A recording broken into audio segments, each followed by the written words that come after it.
ഇപ്പോൾ നമ്മുടെ 16ാമത്തെ ദിവസമാണ്. എല്ലാവർക്കും നമ്മുടെ പുതിയ വീഡിയോയിലേക്ക് സ്വാഗതം. കഴിഞ്ഞ ദിവസത്തെ വീഡിയോ നമ്മൾ ഇട്ടില്ല, കാരണം പ്രത്യേകിച്ച് പണിയൊന്നും ഇല്ലായിരുന്നു. നമ്മൾ രാവിലെ ഡ്രിങ്കർ ക്ലീൻ ചെയ്യും, പൊടി ഇളക്കി കൊടുക്കും, വൈകുന്നേരം തീറ്റയിടും. അത്രമാത്രമേ ഉള്ളായിരുന്നു കഴിഞ്ഞ ദിവസത്തെ പണി. ഇന്നും അതുതന്നെ ഉള്ളൂ. നമ്മൾ രാവിലെ ഡ്രിങ്കർ ക്ലീൻ ചെയ്തു, നമ്മുടെ പൊടി മൊത്തത്തിൽ ഇളക്കി കൊടുത്തു. അതിനുശേഷം നമ്മളിന്ന് വൈകുന്നേരം എല്ലാ പാത്രത്തിലും തീറ്റ ഫില്ല് ചെയ്ത് കൊടുത്തു.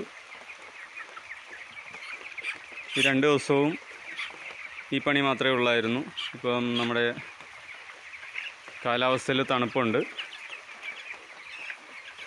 അപ്പം നല്ല രീതിയിൽ തീറ്റ എടുക്കുന്നുണ്ട്. 2 ചാക്ക് തീറ്റ കൃത്യമായി വീഴുന്നുണ്ട്. നമ്മളൽപ്പം കൂമ്പാരം വെച്ച് കൊടുത്തിട്ടുണ്ട്. കാരണം നമ്മുടെ തീറ്റ വൈകുന്നേരം ഈ സമയമാകുമ്പോഴത്തേക്കും ഏകദേശം തീർന്ന് താഴെ കിടക്കുന്ന ആ ഭാഗത്ത് മാത്രമേ തീറ്റ കാണാറുള്ളൂ. അതുകൊണ്ടാണ് നമ്മൾ കൂമ്പാരം വെച്ച് കൊടുത്തത്. 20 തീറ്റപ്പാത്രമാണ്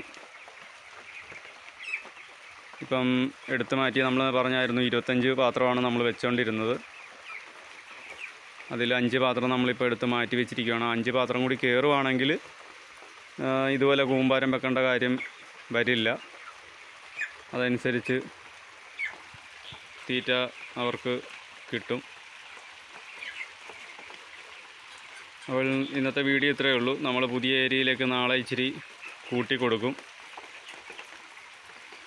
അപ്പം നിലവിൽ കിടക്കുന്ന ഏരിയയിലെ പൊടി പെട്ടെന്ന് കട്ടയാകാത്ത രീതിയിൽ, അതായത് കോഴിക്കാഷ്ടം കൂടാത്ത രീതിയിൽ നമ്മൾ പുതിയ ഏരിയ വലുതാക്കി കൊടുക്കാൻ പോവുകയാണ്.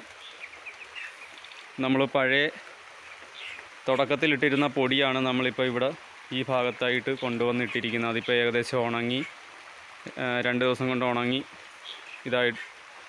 പൊടിയുന്ന പരുവത്തിലായിട്ടുണ്ട് കട്ടയെല്ലാം.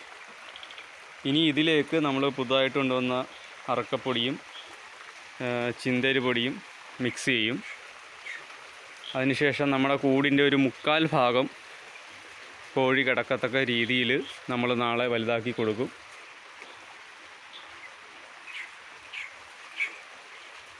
അപ്പോൾ ഇന്നത്തെ വീഡിയോ ഇത്രയേ ഉള്ളൂ. എല്ലാവർക്കും വീഡിയോ ഇഷ്ടപ്പെട്ടെന്ന് കരുതുന്നു. നമ്മുടെ ചാനൽ സബ്സ്ക്രൈബ് ചെയ്യാത്തവരാണെങ്കിൽ ദയവായി സബ്സ്ക്രൈബ് ചെയ്ത് സപ്പോർട്ട് ചെയ്യുക.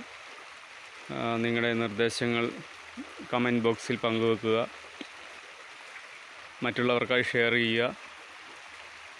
പിന്നെ കാണുന്നവർ നമ്മുടെ വീഡിയോ ഇഷ്ടപ്പെട്ടാലൊന്ന് ലൈക്ക് കൂടി ചെയ്യണം എന്ന് അഭ്യർത്ഥിക്കുകയാണ്. അപ്പോൾ അടുത്ത വീഡിയോയുമായി നാളെ കാണാം. എല്ലാവർക്കും ഗുഡ് നൈറ്റ്.